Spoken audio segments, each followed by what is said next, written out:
Fala pessoal, mais um Resenha com o TF no ar, mais um bate-papo aqui no nosso canal pra gente conversar muitas histórias. Hoje o meu convidado que tem são histórias aqui do mundo da bola, um gênio, isso mesmo, gênio da posição. Olha, eu era muito novo quando eu o vi no Botafogo, mas depois pude acompanhar bem no Grêmio e depois no Vasco com um tempo um pouco maior. Gênio da bola, um dos melhores da posição. Quem monta uma seleção de todos os tempos, o Botafogo, dá pra você colocá-lo ali na zaga. Quem não coloca ele na seleção dos últimos 35 anos do Botafogo não entende futebol. Do Vasco, acho que é a mesma coisa. Do Grêmio, dá também. Do Inter, dá também. Poderia ter jogado mais uma Copa. Depois eu perguntar pra ele por que se ele não ficou chateado de não ter jogado uma Copa ali no auge dele com a camisa do Vasco. Mas meu convidado é fantástico, vocês já sabem quem é, já puderam ver aqui. Mas antes, eu quero agradecer quem apoia aqui o nosso canal, que é a Estrela Bet, nossa parceira, está ali apoiando a Copa do Mundo das meninas, que o Brasil arrebentou na estreia, agora tem jogo contra a França. Estou aqui, ó, com a camisa das meninas, modelo das meninas. Bacana, né, Thiagão? Bacana. Meu convidado já vestiu essa masculina. Foi uma honra de ter vestido essa camisa da seleção. Estou aqui em homenagem a ele e a elas, porque a Copa é delas e elas estão ali em busca da primeira estrela nesta camisa. E também de N Reflorestamento, que é a nossa parceira, do meu amigo Norman, botafoguense, fã do Mauro Galvão. O Norman, ele, se você quiser fazer aquele paisagismo na sua casa, na sua empresa, no seu sítio e na tua cidade, de repente você é político e quer dar aquela melhorada ali no que a tua cidade tem em relação à arborização, procure a N Reflorestamento. É só vocês colocarem no Google N Reflorestamento e lá vocês terão todos os contatos e poderão procurar o Norman. Em relação à estrela, até o Thiagão, coloca aquele QR Code maroto aqui agora. Ali, ó. Durante o nosso papo, você pode apontar o teu celular no QR Code e fazer o seu cadastro na estrela. Durante vários momentos aqui, o Thiagão vai colocar para vocês poderem entrar na estrela. Meu convidado, vê se eu acerto, Mauro Geraldo Galvão. É isso aí. Aí, uma salva de palmas, Mauro Galvão. Beleza. Mauro, uma honra te receber aqui. Realmente. Você foi um gênio da sua posição. Gênio. E te conhecendo pessoalmente, eu olho assim, como esse rapaz, que não tenha 1,90 m e muitos, conseguiu dominar tanto uma função onde você tem que ter um biotipo um pouco mais forte e você nunca foi um jogador parrudo, sempre foi um cara slim. Verdade. E não foi tão gigante. E era gênio na posição, Mauro. Como você conseguiu isso durante tantos anos, meu amigo? Pois é, Thiago. Eu tive que me acostumar com isso, né? Desde o início da minha carreira, né? Sempre eu ouvi esses comentários. Eu acho que você tem que procurar entender, né? Porque realmente a maioria dos jogadores da minha posição, os zagueiros, né? Eles têm assim mais ou menos uma característica mais robusta, jogadores mais ou mais alto ou mais forte, né, fisicamente. E eu sempre fui assim um corpo mais esguio, né, magro, mas ao mesmo tempo quem batia aqui sentia também a carcaça. A carcaça, né? Então acho que tudo foi assim aos poucos, né? Eu fui conseguindo mudar, né, esse pensamento em relação a ter que ser mais forte, a ter que ser mais alto. É claro que se o cara puder ser, é melhor para ele, né? Mas você não pode ficar preso a isso, né? Eu acho que futebol, acima de tudo, é jogar o futebol. Você tem que saber jogar futebol.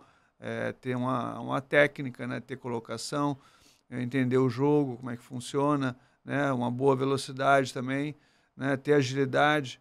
Eu acho que são assim, situações que são importantes nessa posição, né? Você tem que ter essas características, né? E eu acho que aos poucos, né, também, com o passar do tempo, a gente vai entendendo a posição, né? Os atalhos, né? Como a gente costuma falar, e acaba, principalmente eu usei sempre muito na minha carreira, assim, a antecipação, né? Que é evitar de ter o choque, tentar sempre antecipar e, ao mesmo tempo, acompanhar o atacante. Ou seja, o que ele vai fazer, né? eu acho que muito é isso, talvez, que os zagueiros às vezes se precipitam um pouco e vão em cima do atacante, ou ele toma o drible, ou ele vai ter que fazer a falta. Então, dá uma esperadinha, espera um pouquinho para ver o que ele vai fazer. Porque o atacante, a primeira coisa que tem que fazer é dominar a bola. Se ele dominar mal, você toma a bola dele. Então, é uma questão muito de você estar bem assim, focado no objetivo, saber aquilo que você tem que fazer, o lado que o jogador que você está marcando sai.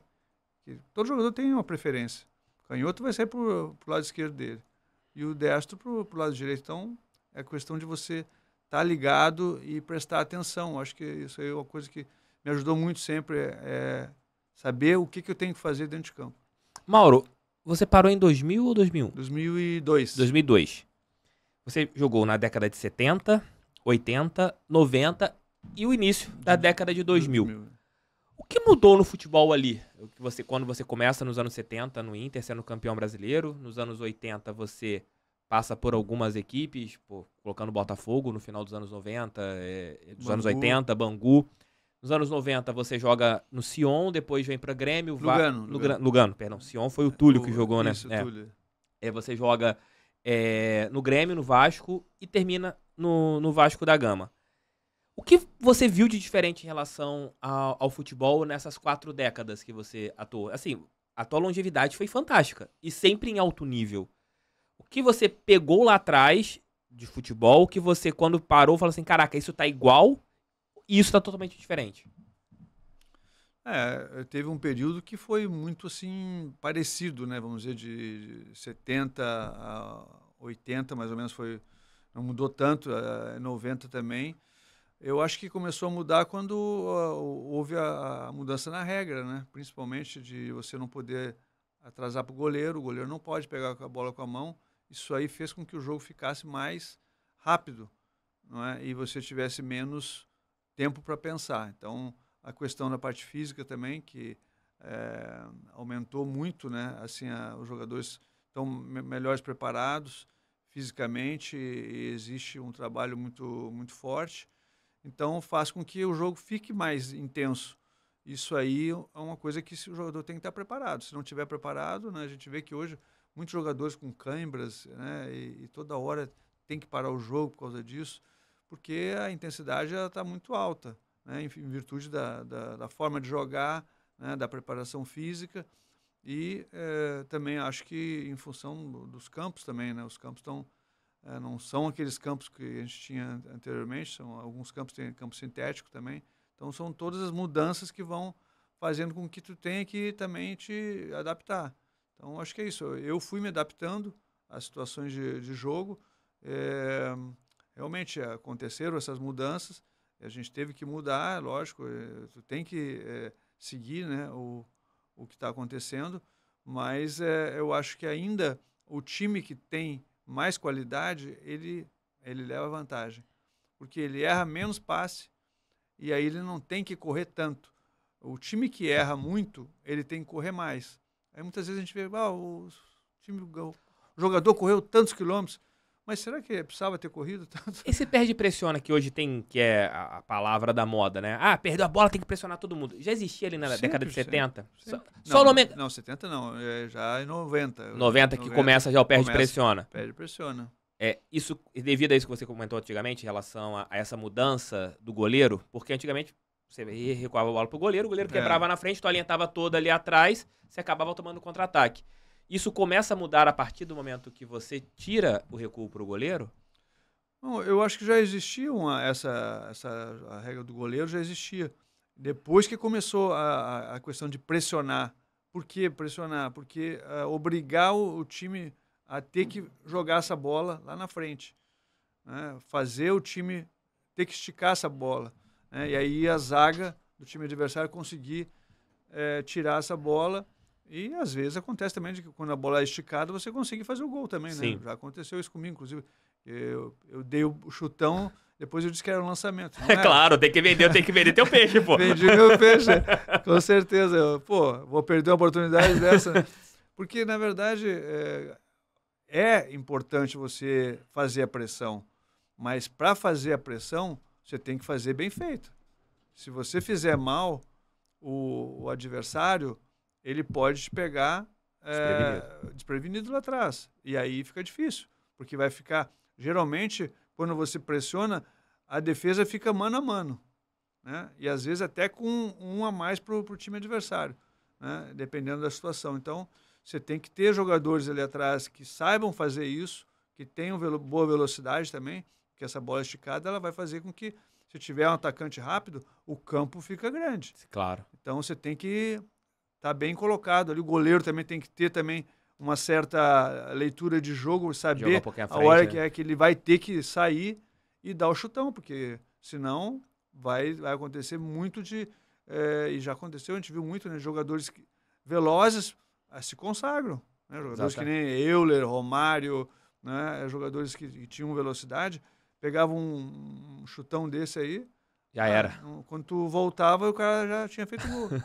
Ô Mauro, o jogo deixa de ser mais intuitivo e passa a ser mais tático na sua visão quando, assim, mais ou menos, na sua carreira, que você começa a sentir mais o dedo? Claro, o técnico sempre teve o dedo, mas você começa a ver assim, poxa, tá 50-50, o que a gente pode entregar dentro de campo e aquilo que o técnico pode entregar também fora de campo, ajustando as escalações, fugindo um pouco daquela marcação que existia muito nos anos 80 e 90. O Mauro tá com a bola ali, eu vou colocar meu cão de guarda marcando o camisa 10 deles ali para ele não jogar. Quando você começou a ver que o futebol deixou de ser mais dessa linha, né, de você ter ali essa coisa mais intuitiva para ser mais uma coisa mais tática, olhar assim, gente, a gente tem que se movimentar para cá, o jogo tem que ser todo aqui, o jogo passou a ser tanto, claro, contando com a qualidade de vocês, mas também indo mais para o lado do que o técnico tinha a propor ali. Eu acho que mais nos anos 90, né? Nos anos 90 a gente começou a ver mais essa questão mais tática, né? Mais intensa, principalmente quando eu voltei, né? Pro Brasil, porque eu joguei na Suíça 6 anos, né? E lá já tinha, né, essa questão muito tática, os treinamentos já específicos para determinadas situações de jogo. Então a gente via assim muito essa preocupação, né? O que eu acho não é só a questão do treinador, não é só daquilo que ele passa, mas da forma como começou a ser vista o futebol, né? Com os auxiliares, né? mais gente trabalhando junto com os jogadores, não ficou aquele negócio só o treinador e os jogadores, o preparador físico, né? o psicólogo, né? Toda a questão de fisiologia, o staff todo, né? Staff todo, isso então aumentou. E as informações são maiores hoje também. A gente tem a possibilidade de conhecer, você vai jogar contra quem? E aí, dificilmente hoje você vai ver um time que vai entrar em campo e não sabe contra quem ele vai jogar. Geralmente você sabe praticamente tudo. E aquilo ali é mastigado. Às vezes me parece que eles dão até para o jogador ficar ouvindo. Um pontinho eletrônico ali. Um ponto eletrônico quando está indo para o estádio, quando está indo para a hora que ele quiser, né, fazer isso. A decisão de pênalti, né? O goleiro agora ele tem mapeado. Antigamente o goleiro tinha que ser na intuição para pegar pênalti ou não. Essa questão dos pênaltis, a questão da forma com que joga, lances dos jogos do time adversário. Então você entra, quando você vai para o jogo, você já conhece tudo. Dificilmente você vai pegar um time que você não conhece. A maioria você vai conhecer. E como é que joga, e qual é o lado que sai, qual é a jogada que eles fazem, a ensaiada. Tudo isso a gente recebe e mastigado. Então, houve uma evolução muito grande nesse sentido, porque você está na frente, né? Você joga contra um time sabendo aquilo que ele pode fazer, né? As jogadas que o time tem, qual é o que eles gostam de fazer, o escanteio, uns curto, né? Outros que querem bater direto, uns no primeiro pau, outros no segundo. Então, tudo isso vai te dando a possibilidade de tu te preparar melhor, né? Então, eu acho que nesse sentido o futebol hoje está mais, né, com maiores informações, né? Os jogadores estão também melhores preparados fisicamente, né? Antes você corria maratona, 5 km, 10 km, não servia para nada. Exatamente. O Romário, que você jogou com ele no Vasco, ele sempre falou uma coisa que, na minha opinião, eu concordava com ele lá atrás, e vendo isso que você falou agora, muito mais. Eu vou fazer meu específico. Eu não vou ficar treinando, me correndo 10 quilômetros, porque eu não vou correr 10 quilômetros no jogo. Vou correr aqui 100 metros, 200 metros, 5 metros para finalizar. O Romário talvez tenha sido o primeiro jogador a olhar ao que é o futebol de hoje, né? Fazer aquilo que ele tinha que fazer dentro de campo. É algo que hoje é comum, né, Mauro? O zagueiro tem mais a coisa que é específica para o zagueiro, o meio-campo, talvez, e você não tem que chegar lá e correr 10 km na praia, né? Como acontecia antigamente. É verdade. Naquele momento ali, parecia que era uma coisa boa, né? Que era uma coisa importante, tudo. E Romário errado. Não, mas eu acho que o Romário, ele é um jogador, assim, que se tu for ver, fisicamente, ele sempre esteve bem. Jogou até Você 42 não viu anos o já. Romário gordo, por exemplo, você nunca viu o Romário fora de forma. Ele tinha o jeito dele jogar. Mas aquele pique que ele dava ali, pra pegar, era muito difícil. Como que era treinar contra o Romário, Mauro? Você jogou já contra ele normalmente é. e já treinava contra ele. Como que era? Mas a maioria das vezes a gente treinava no mesmo time, né? Sorte, né? Essa é a sorte. Era o mesmo time. Não, mas nós jogamos eu joguei contra o Romário, né, quando eu estava no Botafogo. Então eu tive essa oportunidade, acho que contra com o Bangu também. No Grêmio você chegou a pegá-lo quando ele estava no Flamengo? No Grêmio também. No Grêmio teve a final aqui até que a gente jogou no Maracanã, foi 2-2, e nós ganhamos o título. Mas o Romário é aquela coisa que ele, 10 metros, não pega ele. É muito difícil. Se ele conseguir largar na frente, dificilmente você vai pegar ele. Foi mais difícil que você marcou? É um dos mais difíceis, mas ele não é muito de jogar no meio da zaga. Ele é de jogar um pouco do lado. Aí sobrava pro lateral. O lateral. E se o lateral não fechar, vai fazer o gol ali. Pode ver que todo o cruzamento que vinha do lado direito, ele estava do lado esquerdo, esperando. Aí ele só para gol. Não vi ele dar salto assim enorme, não. Só concluía. Então, conhecimento da posição, sabia aonde a bola vinha, ele já sabia o que ia acontecer. Então, essa questão do treino específico, ela é muito importante. O atacante, se ele pensar nisso, ele tem que fazer o gol. Porque se ele correr, que a gente conversou aqui, 10 quilômetros, 5 quilômetros que seja, e não fizer o gol... Já era. Ninguém vai falar nele. Ah, o fulano correu pra caramba. Ninguém quer saber que ele correu. Ele tem que fazer o gol. Exatamente. Então, por isso ele fazia aquele treino específico, né? O cara ficava atrás do gol ali, jogava a bola para ele vinha, pá. Cruzava, dois toques, ele batia e fazia. Então, para poder ele fazer uma situação de jogo, que é o quê? A bola chega para ele e ele tem que fazer o gol. Ele ou dá um toque ou dá dois. Né? Aí depende do posicionamento dele, do corpo. Isso tudo é feito no quê? No treinamento. Mas não é que ele não treinava, ele treinava sim. Treinava muito, né? Treinava muito. Você, aqui no Resenha, a gente vai e volta nos assuntos, não tem uma ordem cronológica. Você falou do Romário, você jogou com o Romário em 2000, que na minha opinião foi o melhor ano que eu vi de um jogador atuando no Brasil junto com o Túlio em 95 pelo Botafogo. E se a gente pega também tem o Edmundo em 97. Você jogou com os dois. Você deve ter respondido essa pergunta 500 vezes. Qual ano pra você, Mauro, foi mais assim impressionante jogando ao lado? Não foi melhor, mas assim que te impressionou mais pela fase que o cara tava vivendo. O Edmundo de 97 ou o Romário de 2000? Edmundo que foi o recordista de gols no Brasileiro ou o Romário que marcou mais de 70 gols em uma temporada no futebol brasileiro com mais de 35 anos? Thiago, eu acho que são diferentes, né? Porque o Edmundo, ele é um meia. Então, um meia que chega de trás para fazer o gol. E o Romário já é um atacante. Ele fica ali para fazer o último toque. Então, são jogadores que têm essa diferença, para mim, né, de característica. Tu não vai ver o Edmundo fazer o que o Romário faz, é muito difícil. Nem o que o Romário fazia o que o Edmundo fazia, que era vir lá atrás, pegar a bola e, de repente, né, ir furando os caras e conseguindo arrastar, como aconteceu em 97, né, que ele... Teve um jogo que ele arrastou o cara, segurou ele e foi levando o cara. Então, um cavalo, né? Complicado. Então, acho que são essas diferenças. Os dois fora de série, né? E a gente teve um jogo até, eu lembro, contra o Manchester United, que os dois jogaram muito aquele dia. Tava no Maracanã aquele dia. Tava, né?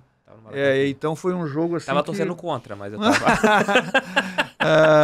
Não acredito. Imagina! Mas assim, foi um jogo inesquecível, né? Porque os dois se achando ali, né? Fazendo gol, um dando Iludiu passe pro vocês outro. ali? Fala Hein? assim, caraca, esses dois jogando junto, a gente vai Sim. ganhar o mundo. Com certeza, porque ali o Manchester United, naquele momento, era o time do momento. Tinha acabado de ganhar Tinha a acabado de Champions ganhar a Mundial Champions. de 99. Então, era o time a ser batido, era o Manchester United. A gente pega e faz 3-1, é lógico que Fora o baile, né? fora o... Não, nós jogamos bem, né? Assim, não foi tanto, assim, mas... O primeiro tempo do Vasco achei dominante, mal. Dominante. Foi um Segundo jogo... tempo, o Vasco dá uma acelerada. Tem que dar um desconto também do clima, né? Nós jogando num clima quente, né? Eles não aguentam. Não aguentaram. Não aguentam, começa a sentir um calor de 40 graus, que não é fácil. E a gente aproveitou, um dia que as coisas estavam dando certo, a gente fez os gols. E foi isso, foi um jogo muito bom e os dois jogaram muito. Acho que aquela partida ali, uma das, assim, ficaram marcadas, assim, né? Com a atuação dos dois, né? E o time também, né? Jogando bem, então uma pena não ter... ter dado a treta no até vestiário. o final, Como você ali, um capitão, vendo o que estava acontecendo, você não era o capitão ali em determinados momentos com a abraçadeira, mas internamente, com certeza, você era o capitão. Quando você viu que estava começando a dar muita merda internamente ali, a palavra certa é essa. Você tentou chamar um no canto, vem cá o baixinho, vem cá o Ed, vamos tentar conversar aqui, ou não tinha como? Era algo assim que já estava realmente fadado a dar problemas, o Abel que ia se ferrar, anteriormente o Lopes. Era o Lopes, Não, mas assim, eu nunca interferi nessa situação, né? Porque é uma coisa deles, né? Era um problema entre eles. Aliás, eu nem sabia o que era. Nunca soube. Acho que ninguém sabe até hoje. Ninguém sabe até hoje, O que eles ficavam tendo problema? Não sei, porque, por exemplo, naquele momento ali, a gente estava ganhamos o jogo, tudo.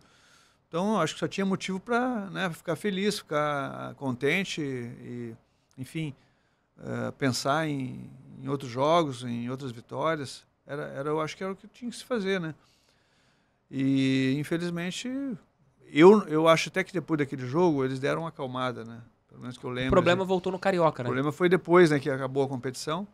É claro que o fato de não ter conseguido também o título, talvez tenha deixado um pouco uma certa, assim, mágoa, né? Mas não foi culpa de ninguém, foi coisa do futebol. Então, eu acho que se eles hoje pensassem um pouco sobre isso, eles teriam, assim, pensariam, acho que foi uma grande besteira, né? Tudo aquilo. Total. Não tem, assim, sentido você brigar com um próprio companheiro de clube, né? Que se o adversário está à tua frente, que ali você tem que brigar, não é nem com ele, brigar não, é lutar para... É a vaidade do ser humano, às vezes, né? Infelizmente, são essas coisas que às vezes fogem um pouco do nosso controle, né? Que a gente não sabe o porquê, o que aconteceu. Então, eu me dou bem com os dois, né? Gosto do Edmundo, do Romário, não tenho problema com nenhum dos dois. Nunca tomei lado de ninguém. O Vasco era um time, né, que todo mundo podia jogar. Não existia preferência, né? O treinador que escalava. Então, também se não escalasse os dois, né? Ia dar problema. Aí sim, esse é o problema. Ô Mauro, em relação a elenco, aquele do Vasco de 2000, 2001, foi o melhor que você jogou? Ou o elenco do Inter dos anos 70 era muito forte também? Qual, na sua opinião, assim, foi o melhor elenco que você trabalhou? Elenco, assim, todo mundo, pegando assim os 11, os reservas, o que você para e pensa assim, caraca, esse time era sacanagem de bom. Saía um, entrava outro, o time continuava rendendo de uma maneira, assim, espetacular. Olha, eu acho que ainda o Internacional de 79 era um time muito forte. O elenco também era muito forte para aquele momento, né? E então eu acho que o Inter seria a equipe que eu diria que mais forte, até porque tinham outros times também muito fortes, né? Então naquele momento ali, acho que o Internacional era um clube muito bem preparado e com jogadores também para entrar. Se a gente for pensar, né, o jogo que a gente fez contra o Vasco aqui, que foi 2-0, foi 2 gols do Chico Espina, que não era titular. O lançamento de um jogador que também não era titular, Valdir Lima. Jogou no lugar do Falcão e o Chico Espina jogou no lugar do Valdomiro. E os caras fazem a jogada... A jogada o Chico Espina fez os 2 gols e o Valdir Lima fez a jogada do segundo gol, onde ele passa essa bola. E do segundo e do primeiro, eu não lembro direito, mas eu sei que os 2 fizeram os gols que classificaram a gente para... Classificaram não, praticamente encaminharam, né, o título para nós. Depois em Porto Alegre nós ganhamos 2-1 e aí foi sacramentado, né, a vitória. E o seu Manga, como que era lá? Hein? O seu Manga, como que era como que era conviver com o Manga ali? Não, era o Benítez. Era o Benítez. O Manga, mas você chega a pegar o Manga... O Manga ele 75 e 76. Né? Mas você não chegou nem ali no começo da sua passagem ali no Inter pegar o Manga? Não, mas eu lembro bem dele. O Manga foi um baita de um goleiro. É uma personalidade, né? Ele deixou assim uma impressão muito boa, né? Lá no Sul. Ele jogou no Inter e no Grêmio também. Sim, algo que você também conseguiu. E como que é isso, Mauro? Você sai ídolo do Inter, campeoníssimo com o Inter, foi pra Suíça e volta pro Grêmio. Como que foi essa tua volta pro Grêmio? Foi o Filipão que te procurou? Como que na sua cabeça funcionou? Caraca, eu vou ser mal recebido lá, porque, pô, joguei no rival, vestia vermelho, agora vou vestir azul, o pessoal que gostava de mim vai passar a não gostar. Como que funcionou na sua cabeça e como é hoje a receptividade, tanto dos gremistas e dos colorados com você? Eu me dou bem, né, com as 2 torcidas, né? Sempre tive assim, o apoio das 2 torcidas, eu respeito, acho que é isso que é importante. Eu joguei na verdade, eu comecei a minha carreira com 11 anos no Grêmio, né? Depois, com 15, eu fui para o Inter. Então, já na base... Você já fechou as 2. já tinha uma certa experiência, né, nesse assunto. E aí, com 17 anos, eu acabei subindo no profissional do Inter, né, que tinha esse time, já um time que era bicampeão, e tinha alguns jogadores que fizeram parte, né, desse Falcão, Batista, Jair. Então, isso aí foi importante para mim, essa experiência, né, que eu tive. Eu sempre respeitei, né, eu acho que é isso que é importante. Quando eu joguei no Inter, joguei de 79 a 86, meio do ano, e quando eu vim pro Grêmio, eu vim no meio do ano de 96. Então foram 10 anos de diferença. Eu acho que esses 10 anos fizeram bem, né? Para poder dar uma acalmada, saber que eu já tinha passado um período grande fora, né? Joguei 6 anos fora, depois quando eu voltei para o Grêmio. E aí, quando eu estava para voltar para o Brasil, eu tive uma preocupação, né? Eu queria vir para um time que estivesse jogando bem, estivesse disputando o título, né? Estava com 35 quando você 34. Volta. 34 para 35. Para fazer 35, isso. Então, aí eu acabei vendo que os times que estavam bem no momento eram o Grêmio e Palmeiras, né? E aí eu tinha falado já com o pessoal do Palmeiras, acabou que não deu certo para eu sair antes, e eu não quis também forçar, né? Porque eu nunca fui de forçar assim para querer sair. Mas depois, quando chegou no momento que o meu time começou a ter problemas, né, financeiros, problemas estranhos, assim, aí eu disse, bom, chegou a hora, né? Quando começa isso aí é porque... Já está na hora de ir embora. Vamos puxar o carro, Não né? quero ficar com o salário atrasado, não quero problema. Ainda mais fora do país, né? Pô, no frio. Se sofrer, não. E aí eu disse... Aí conversei com o Luiz Felipe, né, escolar, conversei com o presidente do Grêmio, que era o Fábio Koff, e aí a gente se acertou rapidamente. Inclusive, eu acabei indo para o Grêmio lá na Europa mesmo. Assinou o contrato já lá? Assinei o contrato, eu estava na Suíça, e da Suíça eu já fui para a Alemanha. Caramba. Me encontrei com eles lá na Alemanha, estava fazendo uma turnê, né? Naquela época tinha ainda, né, excursão. Algo maravilhoso que não tem mais, né? Que era sensacional mesmo. Coisa boa, né? O pessoal não tem noção como era bom aquilo. Não, para todo mundo, para vocês, que era uma maneira dos jogadores aparecerem na Europa. Na vitrine. Para as camisas. Hoje a gente vê, por exemplo, agora tá rolando na Premier League, atuando nos Estados Unidos.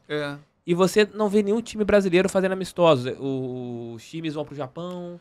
A camisa Perdeu não esse grande atrativo, assim, né? atrativo que tinha de você conhecer países, né? Você, pô, é uma coisa que é cultura também no final, né? Exato, eu acho que assim, com essa nova liga que vai acontecer a partir de 25, se acontecer, né, a gente não sabe. A partir de 25, eu acho que tinha que ter no calendário, olha, entre junho e julho, vão parar 15 dias o Campeonato Brasileiro. Preparação. Os clubes ou eles excursionam, ou eles vão fazer uma pré-temporada, fica a critério, mas durante 15 dias a gente vai parar o campeonato para os clubes fazerem o que eles quiserem. De repente você consegue encaixar um amistoso, sei lá, contra o Manchester United nos Estados Unidos. Você consegue fazer a sua camisa ser valorizada. Porque isso parou, né, Mauro? Parou. Hoje, assim, jogadores que atuam no Brasil não são conhecidos fora. Não. E o que era bom ali é que você geralmente você conseguia acertar o time, às vezes, numa excursão. Sim.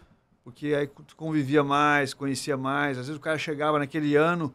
Aí vocês já saíam ali, já iam viajar e muitas vezes a gente conseguia arrumar o time na excursão.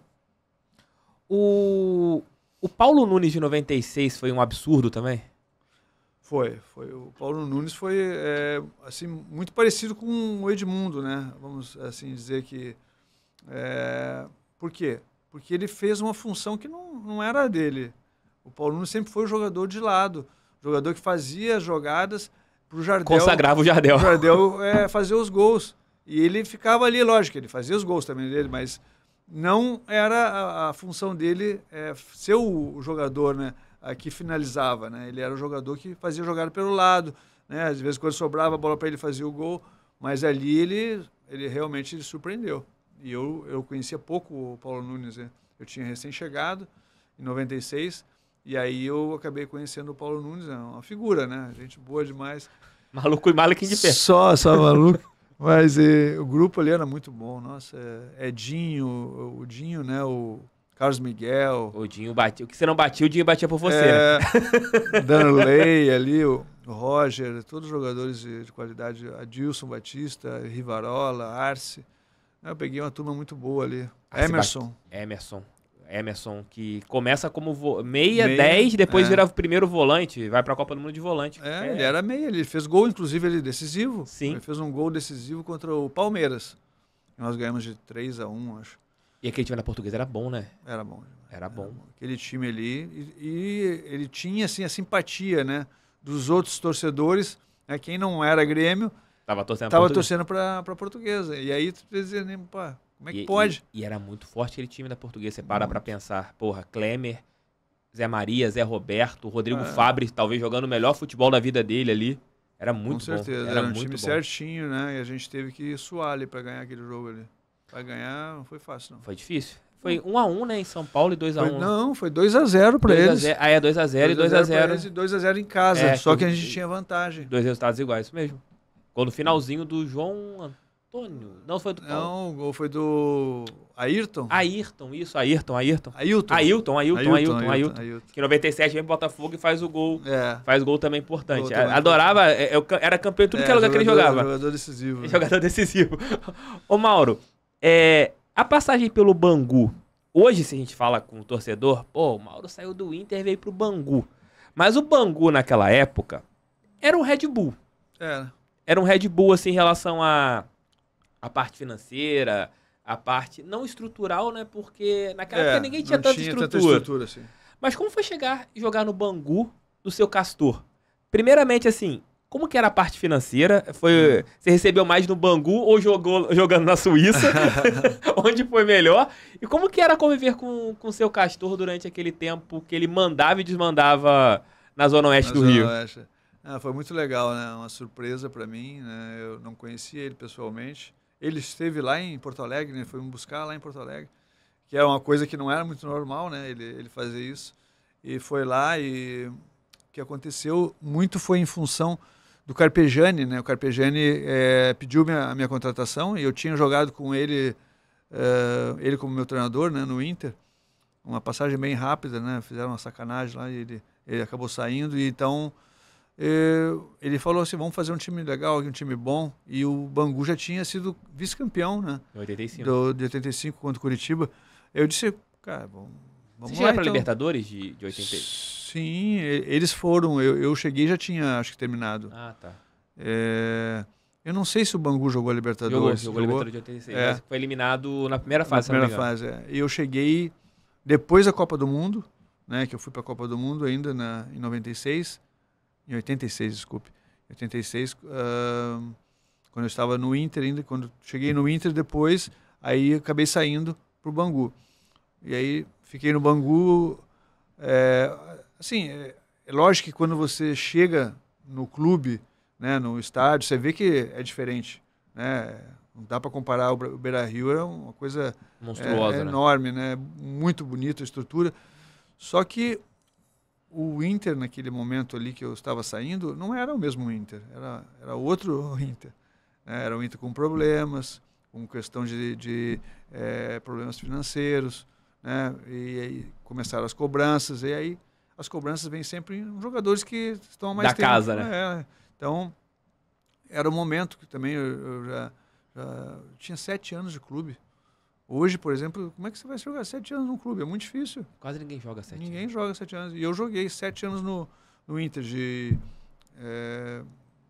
79 a 86. Não, você, Mauro, você foi um jogador que jogou muito tempo nos clubes, né? Você joga esse tempo todo no Inter, depois você joga uma temporada, 2 temporadas no Bangu, depois 3 no Botafogo. 3 no Botafogo, 6 na Suíça, metade de uma no Grêmio e depois no Vasco de 97 a 2002. Então você foi um cara que muito tempo nos clubes, algo que é muito difícil de você ver hoje. Né? Mas é um pouco assim a minha, acho que a característica, né? Eu sempre gostei de ficar num lugar só, nunca fui de trocar muito, nunca me agradou muito isso. Apesar que às vezes não depende só de você, Sim. né? Então depende do trabalho, onde você está também fazendo isso aí. E o projeto, né, do time. E aí foi isso. Mas eu me dei muito bem com o Castor de Andrade. Foi uma pessoa que cumpriu tudo aquilo que ele prometeu. Né? Os bichos eram bons? Pô, bicho era... A maletinha, abria, recebia em dinheiro. Sério? Dinheiro vivo? Dinheiro vivo. Depois do jogo já recebia. É o famoso bicho molhado. Precisava ganhar, né? Tinha que ganhar, com esse detalhe, né? Se não ganhasse aí também...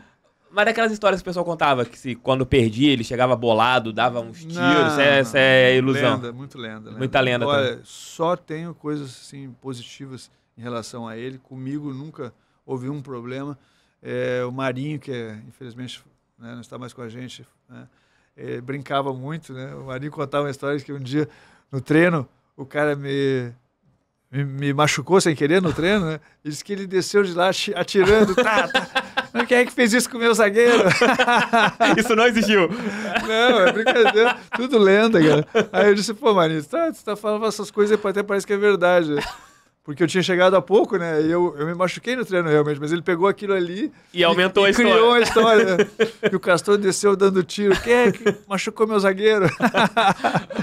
Aí eu achei demais aquilo. O Marinho era muito legal, cara. E o Marinho é um dos casos, né? Assim, poderia ser muito maior do que foi, né? Muito. O Marinho... Ele era um jogador sensacional.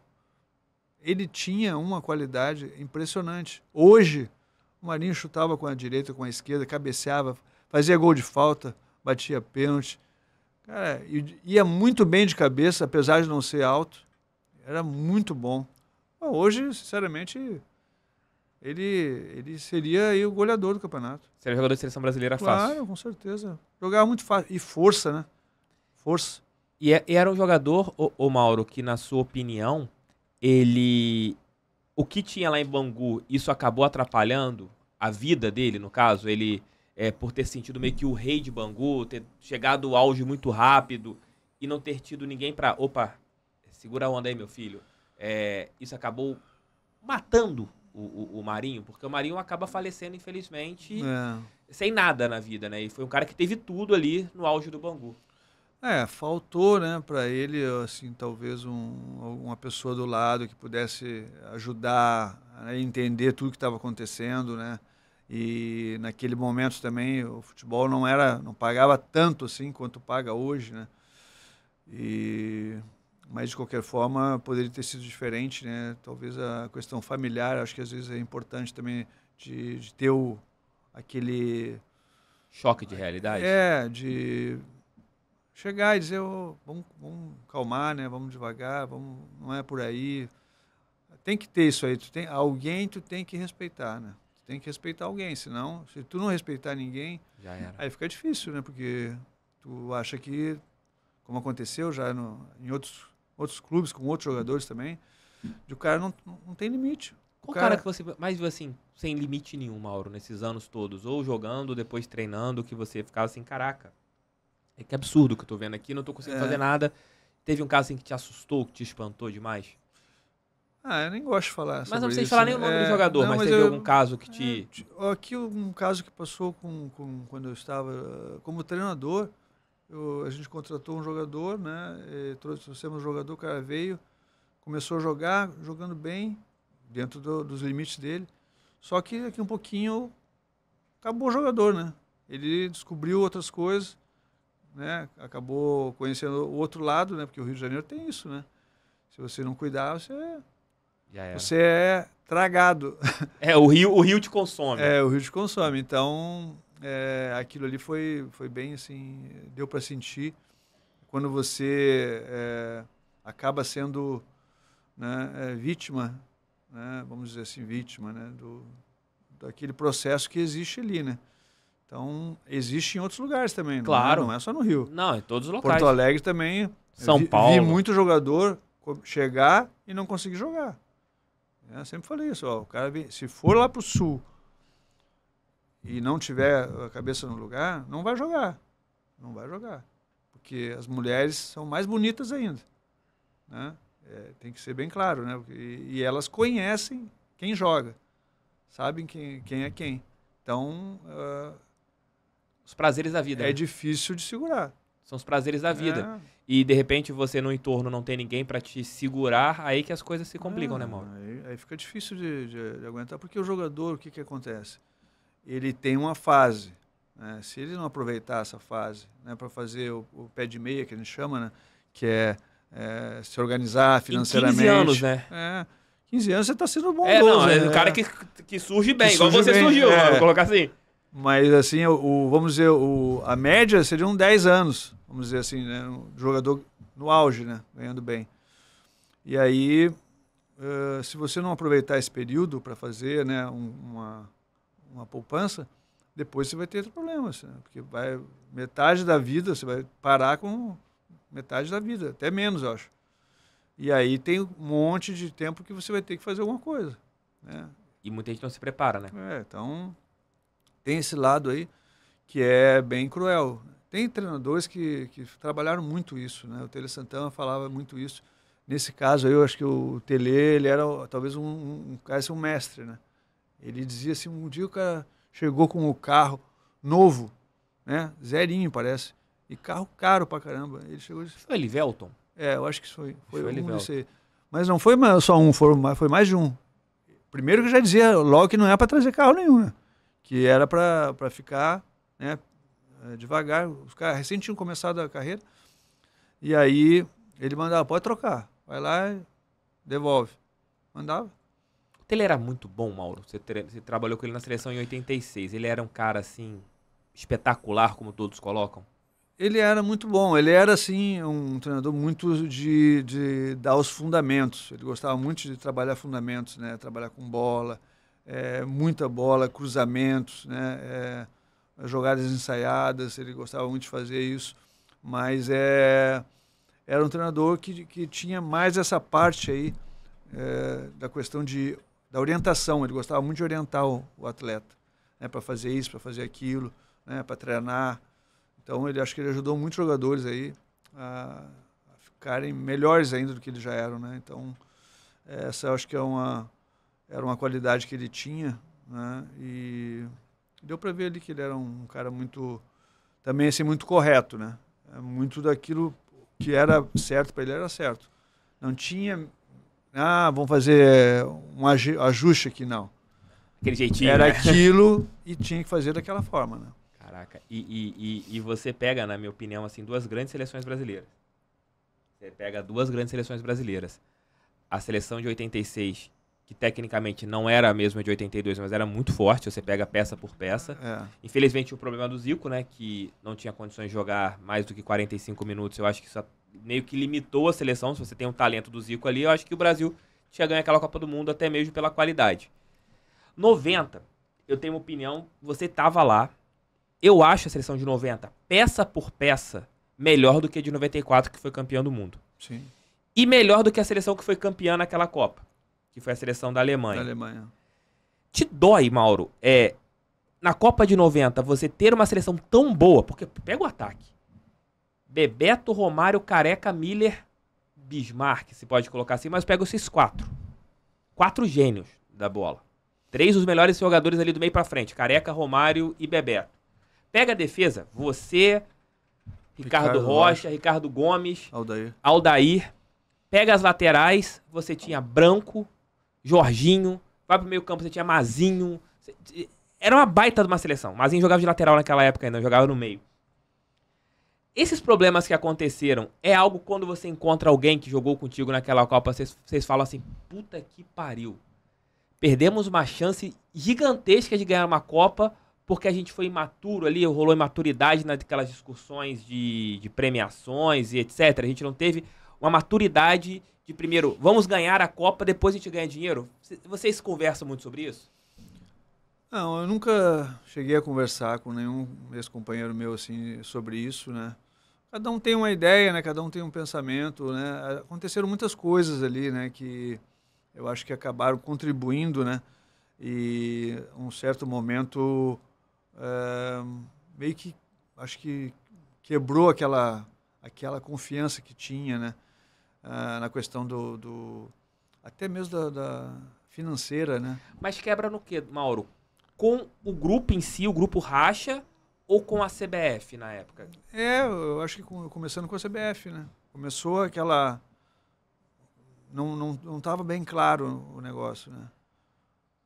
Existia uma publicidade que tinha um valor, aí daqui um pouquinho se descobriu que era outro valor. Da Pepsi na época. Né? Da Pepsi. Então aquilo ali foi muito ruim, aquilo, não precisava ter feito aquilo. Não foi isso que decidiu, vamos dizer, o que aconteceu no campo, né? Porque aquilo acabou passando, a gente foi adiante.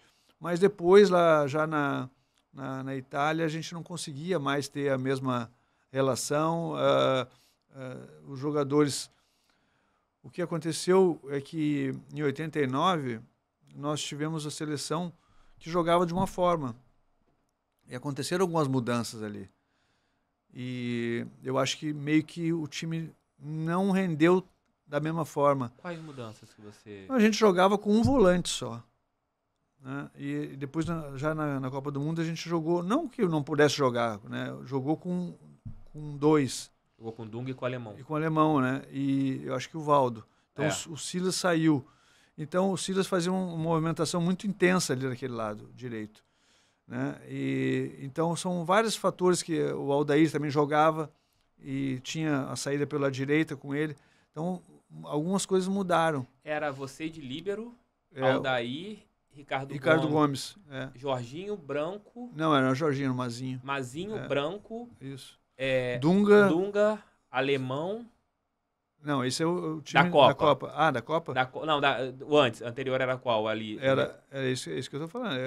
Era o Dunga na Copa ou o anterior tava dando na certo. Copa era Dunga, Valdo e Silas. Isso. Na frente Bebeto e Romário. Já mas só que quando chegou na Copa do Mundo, o Romário estava machucado. Sim. Então, mesmo assim ele foi. O Bebeto não passava por não sei o que ele tinha, mas ele praticamente não conseguiu jogar. Não jogou o Bebeto, não entendi. Colocam... o Bebeto e o Romário, eles sempre falam em algumas entrevistas que foi um pouco de erro do Lazzaroni, porque o Lazzaroni tinha duplinhas, né? Ou vai jogar Bebeto e Romário, ou vai jogar Miller e Careca. Porque sempre foi assim. Sempre foi assim. E a partir do momento que o Romário não podia jogar, o Bebeto meio que se sentiu fora. Talvez tenha mexido com o psicológico dele, né? É isso. Então, criou essa situação que um ficava esperando pelo outro. Então, o que aconteceu? Durante a Copa América, por exemplo, só jogou o Romário e o Bebeto. E durante as eliminatórias, praticamente só jogou o Miller e o Careca. Então, ficou assim meio que aquilo dividido. Né? E depois, na Copa do Mundo, aí houve essa indefinição. Né? No final, acabou jogando o Careca e o Miller e o Romário, porque estava sentindo ainda, né? Porque tinha quebrado a perna, né? Tornozelo. Sentia, estava voltando. E ele acabou jogando até, acho que contra...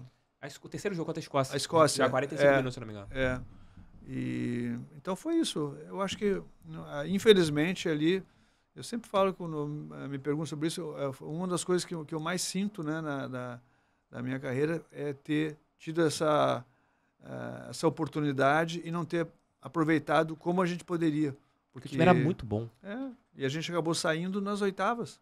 E no melhor jogo, né? O Brasil engole a Argentina ali. Melhor jogo, mais essa ainda. Jogar contra o Maradona era complicado, né? Agora tem que fazer o gol, né? No futebol. Se a gente for ver... Não, tem o gol no final do jogo que o Miller perde. Aquele gol ali é impressionante. A bola no primeiro tempo que o Goicoechea pega o que não tinha pego na Copa, bola bate na mão dele, bate na trave e sai. É o famoso quem não faz, leva, né? Mas tinha alguma coisa que nosso time não estava muito assim ligado. Porque quem tem aquela chance no começo, dificilmente perde aqueles gols.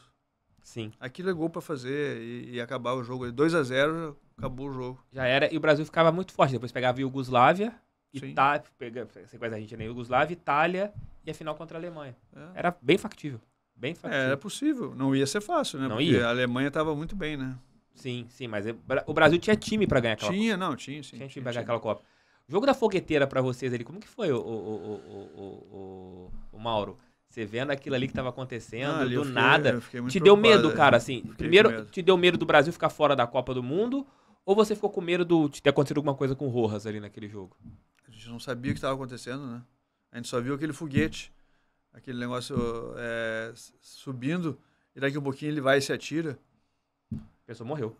Pô, a gente sabe que esses caras são manhosos, né? Que eles são... gostam de fazer cena. Já tinha tido porradaria lá no primeiro jogo, né? Já tinha tido. E eles queriam ganhar na força. Eles queriam ganhar no grito, na verdade, né? Eles queriam ganhar de qualquer jeito, porque tecnicamente o Brasil era superior, né? Então eles queriam arrumar um jeito de ir para a Copa, né? Por conta de um erro do Brasil, né? Um erro de ser condenado, desclassificado por ter feito alguma coisa errada. Não tinha por que a gente fazer isso.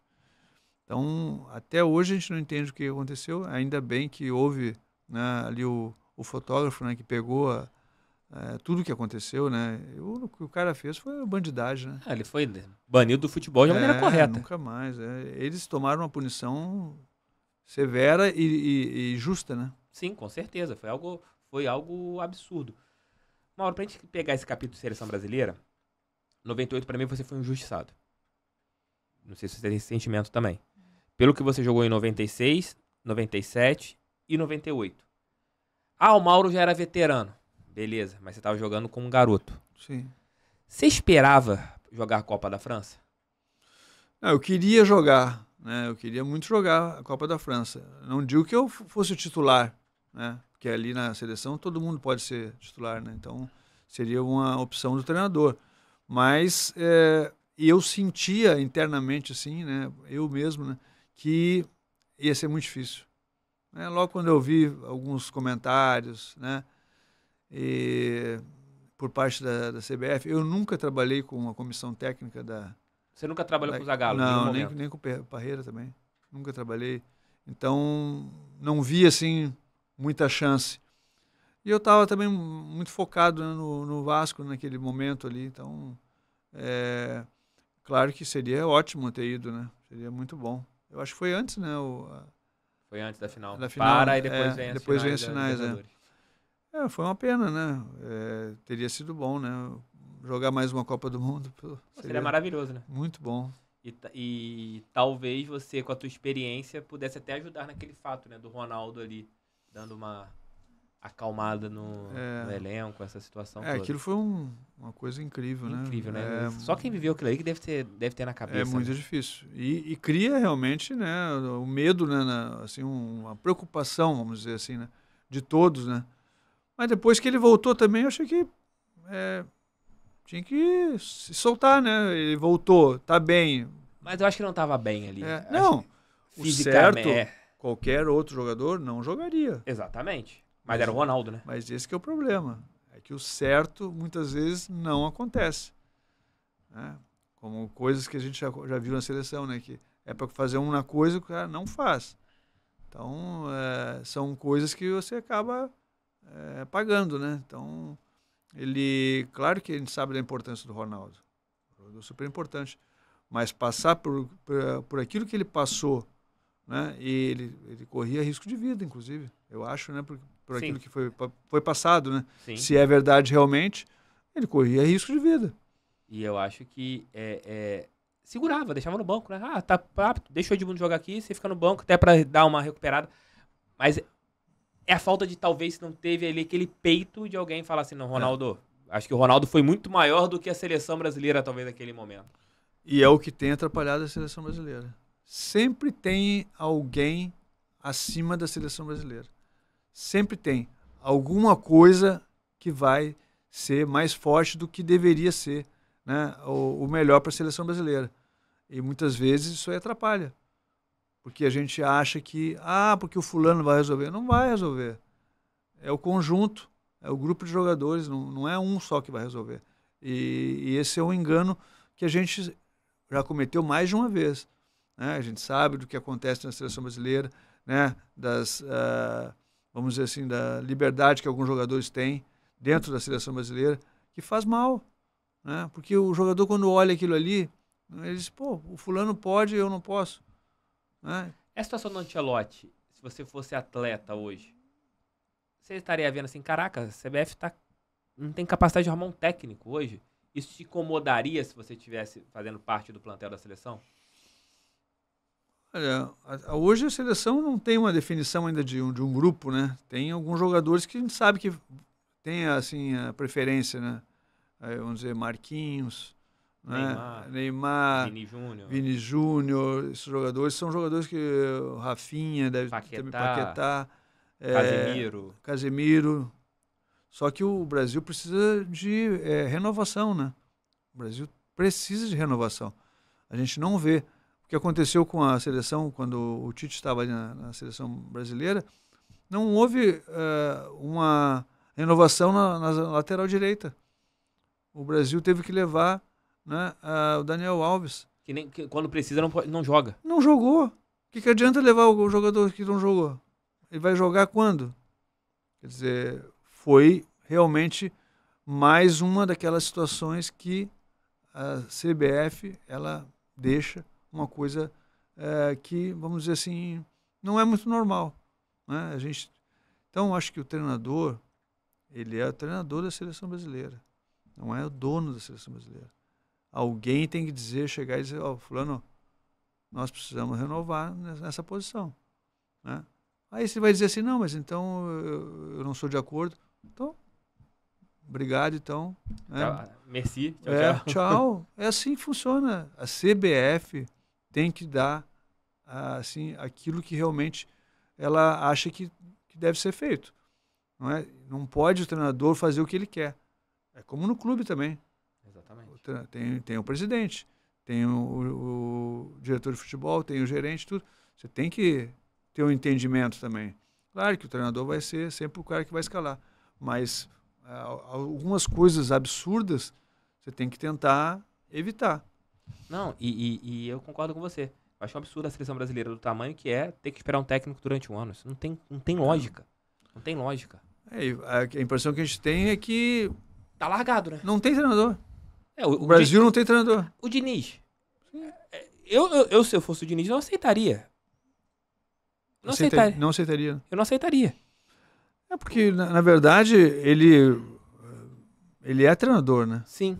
Ele poderia ser o treinador também. Sim, exatamente. Né? Pro meu, assim, se eu tivesse que escolher, né, se alguém me perguntasse, eu gosto do Dorival Júnior. Acho que é um treinador preparado, um cara que já foi campeão. De grupo. De grupo. É um cara que tem, assim, a comunicação fácil com a imprensa. E ele tem um trânsito livre, na verdade é essa. Né? E é um cara que conhece futebol brasileiro. Ele conhece os jogadores que estão começando, conhece os jogadores que já estão na Europa, então... Os caras gostam dele, igual o Neymar, que é o cara, né, da seleção. Sim, conhece o trabalhou Dorival. com ele também. Então, é um cara que... O Diniz também pode ser, não tem nada de errado com o Diniz. Eu acho só que esperar por um treinador, se ele ainda vai, né? Porque se o Real Madrid resolve renovar o contrato dele, Já era. aí você ficou com o quê? Aí você ficou com um treinador que você praticamente tirou assim, a credibilidade dele, né? Não, e o Fluminense, a situação, além disso tudo, tem o Fluminense. O É. Fluminense tá ali, tá à margem, né? Porque o que esperar do Fluminense em relação a isso? O Diniz no Fluminense, ele vai continuar no que vem, com a cabeça na seleção? E se no meio da temporada o Ancelotti fala que não vem, aí o Diniz vai largar um trabalho no Fluminense, no meio do ano, no meio de um campeonato brasileiro? Assim, é uma bagunça. É uma confusão que não precisava ter, né? Então, eu sempre falo, mais ou menos o que acontece com o Vasco, vamos dizer assim. Sim. Né? Sempre tem uma reação. Ele nunca antecipa as coisas. Ele vai reagindo. Então, tem que tomar atitude antes. Né? Então, eu acho que se tu tem a possibilidade de contratar um treinador, contrata logo. Exatamente. Não espera. O fulano daqui a um ano. Pô, daqui a um ano pode acontecer um monte de coisa. A gente nem sabe o que vai acontecer daqui a um ano. Exatamente. Como é que tu vai garantir que ele vai vir para a seleção brasileira? Não tem nem contrato assinado. E ele acompanha o futebol brasileiro? Ele vai vir morar no Brasil, que é o grande ponto. Esse Ele vai estar convivendo aqui com o povo brasileiro, ou vai ficar na Europa, vai vir para cá só para as convocações. Ele vai nos estádios acompanhar os jogos, entender o que é o futebol brasileiro. Eu só esperaria por um técnico. Pepe Guardiola. Que eu acho que se mudaria o futebol brasileiro, porque teria muito a agregar. O Ancelotti é um baita de um técnico. Porém, eu acho que não muda o futebol brasileiro. Vai ser um técnico para ganhar uma Copa do Mundo, mas não vai mudar o futebol brasileiro. E, assim, pelo estilo que ele tem, eu acho que talvez ele não consiga fazer o que é necessário, né, ser feito na seleção brasileira, né, que é uma mudança meio forte, assim, para poder que as coisas elas caminhem para o lugar, né, certo. Que a gente vê muita coisa ali e não sei se ele vai também entender como é que as coisas funcionam ali na seleção brasileira, né? Que a gente sabe que tem muitos... as curvas ali. Conchavos ali, coisas que não são muito assim, claras e muitas vezes isso aí atrapalhou a seleção brasileira, né? Interferência daqui, interferência dali. Então, a gente não tem assim a certeza de que um treinador que vier agora para a seleção brasileira vai poder fazer tudo o que ele quer. Eu não tenho essa certeza. Também não tem, não. Mauro, Botafogo de 89. Sou botafoguense, não escondo isso de ninguém. Nunca vou esconder, graças a Deus. A maior qualidade é essa. Segue o líder. Segue o líder, graças a Deus. E até dezembro, continue seguindo o líder. E, de repente, tem que seguir um líder na Sul-Americana também. A minha humildade tá passando longe. Eu quero ganhar 2 títulos esse ano. Já que podemos ganhar 2, eu vou ganhar 2. Mas um tá bom, né? Pô, o Brasileirão, o tri. Já tô dando peixinho aqui. Xará, se Botafogo for tri, o papo depois, vou fazer sem camisa, tá? Tava torcendo contra o Botafogo. Agora, só pra não ter esse tipo não ter essa imagem. Não, tá bom. Se o Botafogo perder o título, eu faço sem camisa. Então, mudei a história. Mauro, eu sempre falo que o título de 89, da história recente do Botafogo, talvez da história seja o mais importante.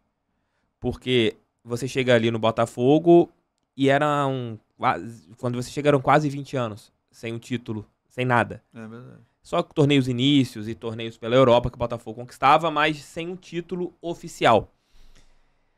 A pressão como que era? Eu nunca ouvi de um jogador sobre a pressão que vocês tinham ali dentro.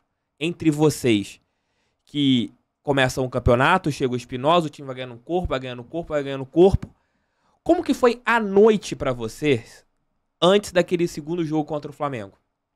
Aquele 1-0 que dá o título carioca. Como foi dormir ali, sabendo que, cara, amanhã a gente pode acabar com esse jejum de 21 anos. Como que foi pra vocês a noite anterior ao título carioca contra o Flamengo? Olha, Eu não lembro, assim, certo, né? Como é que se eu dormi bem ou não.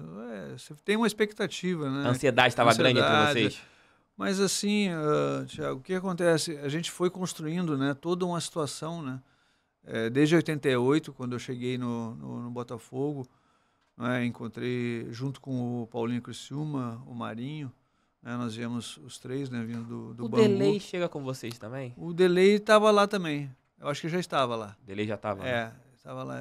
É difícil lembrar de tudo, né? Assim, mas acho que o Delay certinho. Chegou, não lembro se chegou em 88 ou 87. 88, acho. 88. Né? E aí foi um ano assim de conhecimento, um ano de aprender, conhecer como é que era o clube, né? Mas foi importante para mim a chegada no Botafogo, porque voltar a um time de torcida, né? Um time que tinha força, tudo. E aquilo ali foi bom, porque eu pude, né, fazer com que as coisas voltassem como eram anteriormente, né? Então, a possibilidade, né, do título, eu acho que a gente foi conquistando aos poucos, né? Foi conquistando aos poucos, construindo, né, com jogadores que estavam ali, com alguns jogadores que chegaram. A chegada de Espinosa foi importante, né? O Emil Pinheiro, acho que ele conseguiu também dar uma segurada na questão de contratações, né? E reduzindo mais assim, o grupo, porque o que a gente precisava era de ter um bom grupo, mas não muito inchado, jogadores que estivessem focados e comprometidos com aquele objetivo, né? Que eu sempre falo que dos títulos que eu ganhei, talvez esse seja o mais difícil do Botafogo de ter conquistado. Por quê? Porque não era só questão técnica, era questão que nem você falou, a questão mental. Os jogadores tinham que estar prontos para poder entender que a gente ia sofrer, que a gente ia passar por dificuldades. Algo semelhante ao que os jogadores talvez deste ano possam sentir com a torcida, que o Botafogo não ganha um título brasileiro desde de 95. E, claro, nenhum participou desses 28 anos sem o Botafogo conquistar algo a nível nacional. E vocês também não estavam ali nos 21 anos. Você acha que essa pressão que vocês tinham, esses caras que estão lá no Botafogo agora, eles também têm que saber lidar com isso para tentar, de alguma maneira, não ter essa pressão externa para dentro? Você acha que isso é importante? Não, eles vão ter uma pressão. Não é igual a que a gente teve, né? Porque a gente tinha a pressão de não ganhar. O Botafogo não ganhava 21 anos. Então, aquilo ali era motivo de chacota também. Então, a torcida entrava, ia no campo, ia apoiar e tinha que ouvir o parabéns para você, aquele famoso, né? Que era uma coisa que incomodava na torcida do Botafogo. Não é normal. Quem é que vai gostar de ouvir um negócio desse? E aí você tinha aquelas situações que apareciam... Vai ser agora, vai ser... E aí, em alguns momentos, a gente não conseguiu fechar o campeonato, não conseguiu o título, não conseguiu o primeiro turno, né? A Taça Guanabara a gente não conseguiu, mas aí depois classificou e foi para a final de novo, e aí empatou com o Bangu, né? Foram jogos assim que escapava e aí parecia que não ia dar. Teve um jogo contra o Flamengo, a gente estava perdendo 3-1. Aí o Gonçalves cava a vaga no Botafogo. ali o negócio estava feio, o negócio estava complicado. Porque se perde ali, ia ser muito difícil de... Porque é uma questão também até mesmo de... O mental. A parte mental, ela tinha muita influência. Se perdesse aquele jogo, é difícil saber se ia ter uma repercussão tão grande assim, né? Porque a gente estava muito assim, unidos, né, por aquele objetivo. Mas ia atrapalhar muito perder um jogo que nem aqueles. Então, até em termos de classificação, nem lembro o que poderia acontecer. Mas não seria bom, porque a parte moral também é importante. Perder um jogo para o nosso adversário direto, naquele momento ali. Então, a gente acabou conseguindo empatar o jogo. E aí depois, no jogo entre Botafogo, entre Vasco e Flamengo, o Vasco ganhou do Flamengo e nós fomos para a final com a vantagem. Então ali o negócio mudou. Ali também a gente acho que ganhou uma força, né, de entender que aquele momento ali era nosso. Levantar aquele troféu foi você falou que foi o título mais difícil, assim. Se compara, claro, a Libertadores é um peso assim fora do comum. Mas se compara a emoção que você teve em levantar o troféu da Libertadores de 98 com o Vasco? Olha, eu acho que cada título tem a sua importância, né? Eu acho que o do Botafogo, ele tem uma importância e o peso de um tempo sem ganhar. Então, aquilo ali, a dificuldade foi muito grande, né? A questão da Libertadores com o Vasco já é uma coisa que vai mais para o lado assim, positivo, né? Da conquista e, enfim, daquela coisa que é o prazer de você conquistar. Mas a do Botafogo tem esse viés também de ter a dificuldade enorme, né? A parte de tu ficar 21 anos sem ganhar é um negócio que era muito pesado para a torcida. E a gente sabe que muita gente, a partir daquele título, voltou a ir para o estádio, a sair com a bandeira. Respeito, né? A sair com a bandeira do Botafogo, né? Eu lembro que a gente fechou o túnel, aquele túnel que dava ali que atravessa para Copacabana. Esqueço o nome daquele túnel. E ali, eu não moro aqui no Rio, também não sei. E aí parou, né? Parou ali, ninguém passava. Foi um negócio muito legal. E a gente não tinha, né? Parecia que a torcida do Botafogo sabia que aquilo ia acontecer, né? Naquele dia, né? Na quarta-feira. 21 de julho. Né? Então foi assim um momento muito, muito legal, muito especial. E logo em seguida veio o Bi, né? O Bi. O Bi, assim, que é um dos títulos menos valorizados. E deveria ser muito valorizado. Deveria ser muito valorizado. Porque o que a gente tem que ver sempre, né, Thiago, é a qualidade dos times. Porra! Os times que a gente jogava contra eram muito fortes. Eram times muito fortes. Não é hoje que os caras falam aqui tem 2 times no Brasil só. Não. Os 4 times eram muito bons. E os times, né, que nem América e Bangu, Olaria, americano, pra você ganhar lá, você tinha que se matar para ganhar o jogo lá em Campos. Tinha o Caixa d'Água também. Que também não era fácil. Mas ali, quando a gente ganhou um jogo do americano, ali também foi assim uma espécie, com o Botafogo, né? Foi uma espécie de mudança. De mudança que você viu que o time tava em condições. Igual 90, eu lembro muito bem, pô. 90 eu tinha 8 anos. Eu lembro que a gente perde um jogo pro Interriense de 1-0. De 1-0. E ali parece que vocês deram uma acordada. Falaram, perdemos hoje, não vai perder mais ninguém. Botafogo emenda ali. Acordou e foi bicampeão. E poderíamos ter pego o brasileiro de 89 também, né? O Botafogo tava muito bem no brasileiro de 89. Aí a saída do Valdir, eu acho que deu meio que uma... 89, né? 89. Deu meio que uma balançada ali. Depois que vocês voltaram de novo pro rumo, a gente termina em quarto, se não me engano, aquele brasileiro de 89. Mas foi assim, uma passagem muito legal ali. Valeu realmente muito a pena. Você tem lembrança de tudo, né? Lembrança dos jogos em Niterói, Caio Martins, jogos no Maracanã. Como que é, Mauro? É absurdo um negócio assim que você tem. Você é muito ídolo no Botafogo e muito ídolo no Vasco. Muito ídolo no Inter e muito ídolo no Grêmio. Como que é conseguir ser ídolo com 4 grandes torcidas e com 4 rivalidades assim? E ser respeitado? O torcedor do Botafogo, beleza, vê o Mauro ali do lado do Vasco, falando do Vasco, e respeita muito. O torcedor do Vasco vê o Mauro falando do Botafogo, respeita muito, e vice-versa lá no Sul. Como que isso é pra você, cara? Assim, conseguir ser respeitado, admirado e não criar ciúmes. O Mauro é meu. Não, todo mundo fala, não, o Mauro é nosso. Como que é assim, o Mauro ser nosso, não ser só de uma torcida? É muito legal, Thiago, é muito legal. Se tivesse assim que ter escolhido isso, né, no início da minha carreira, eu queria que fosse assim, né, por poder ter esse carinho de todas as torcidas que eu acabei representando, né, ali em campo. Foi muito bom, né? Só assim agradecimento, né, que eu tenho, né, Botafogo, a Vasco, a Inter, Grêmio. E no Grêmio e Internacional lá é complicado. Lá é tenso. Bem difícil. Lá é tenso. É muito difícil, né? E a gente conseguiu superar isso aí. Como eu te falei, né? A gente tem que ter respeito, né? Dentro do campo, quando você está também fora do campo, eu sempre procurei respeitar. Nunca mexi, nunca fiz piada com nada dos times que eu joguei, né? Até porque você tem que ter respeito, né? Independente de eu ter jogado ou não, eu sempre vou respeitar, né?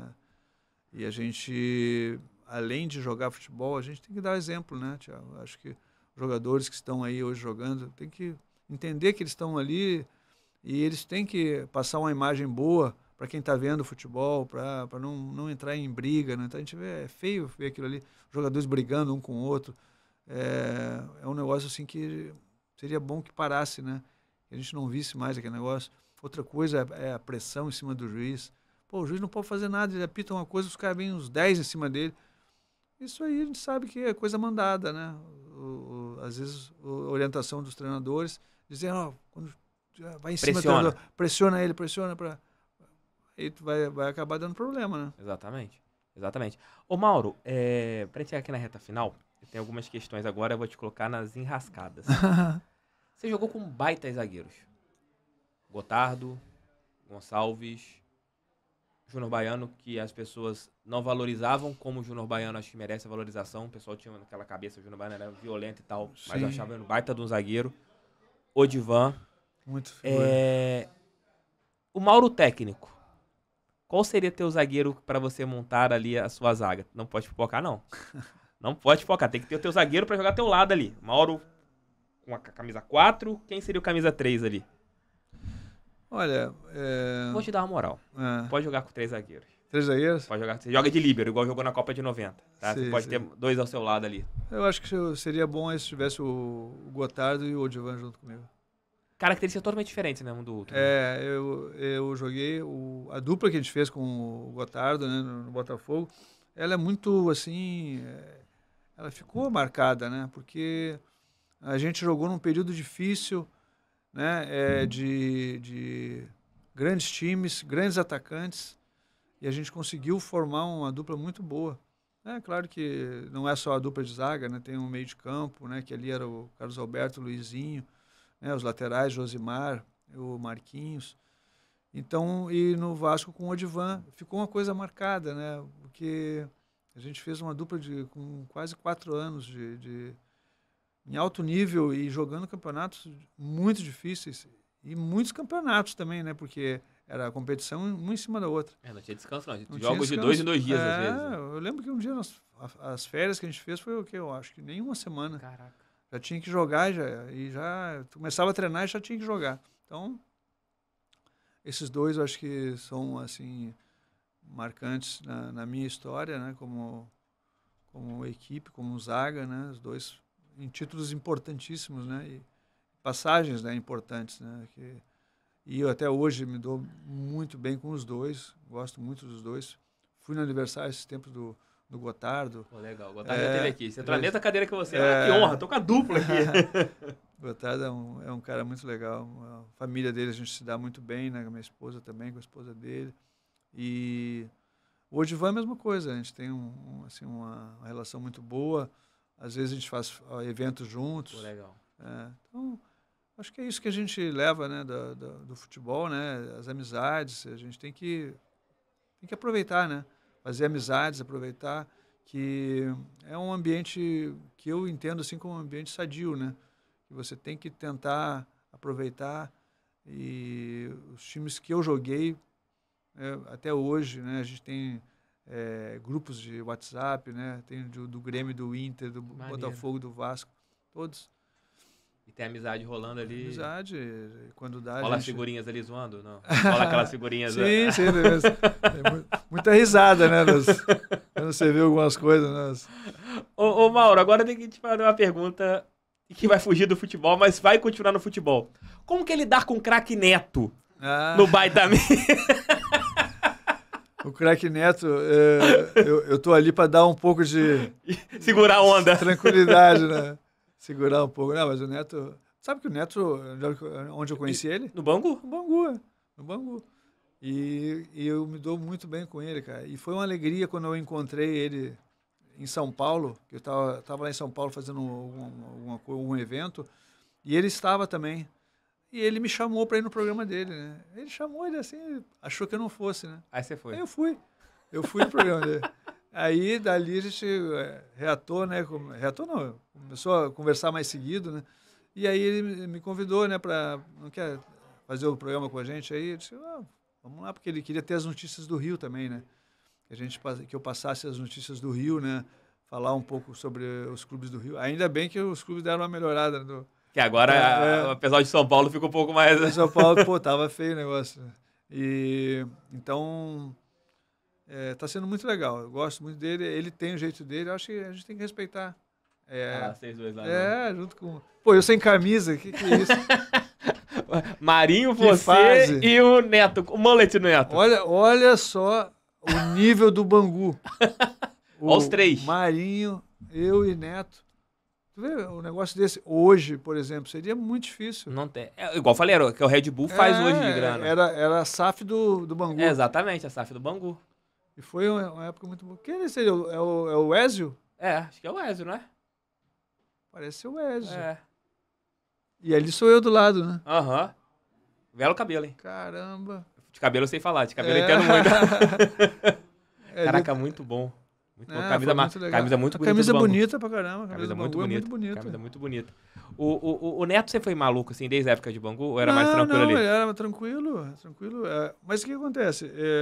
Eu acho que pra você fazer um programa que nem ele faz, você tem que criar um personagem. Tem que ter uma coisa que chame um pouco a atenção, né? Porque senão não vai.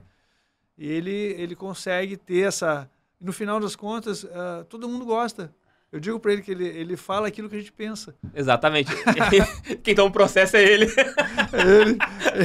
ele que acaba tendo problema. Nossa. Não, e ele tem um coração... Eu já conversei com o Neto algumas vezes pelo WhatsApp, eu não conheço pessoalmente.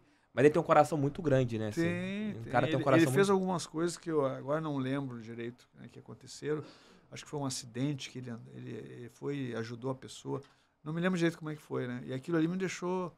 Fiquei assim, impactado, né, com a atitude dele. Mostrando que é um cara, né, que quando precisa, ele está à disposição.